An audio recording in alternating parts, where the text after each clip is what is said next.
Саламатсыздарбы, урматтуу консультанттар, сиздер менен Исакова Айжаркын. Бүгүн биз мобилдик приложение Faberlic'ти кантип өзүбүзгө көчүрүп алабыз, ошону көрсөтүп берейин. Биринчи биз Play Market'ке кирип алабыз. Play Market'ке киргенде могу үстүнө жазабыз Faberlic деп.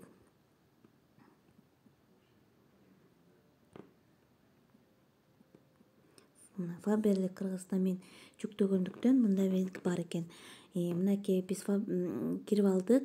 Ош жерде Faberlic деп жазып турат. Силерге ош жерде меники бар болгондуктан открытты басып мен кире берем.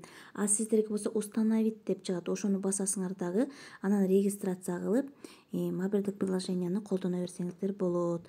Меники жүктөлгөндүктөн ушинтип чыгып калат. Сиздер өзүңүздөр регистрация кылып бүткөндөн кийин кайра киргенде ошо открыть деп өзүңүздөр колдоно берсеңиздер болот. Көңүл бурганыңыздар үчүн чоң рахмат. Сак саламатта туруңуздар.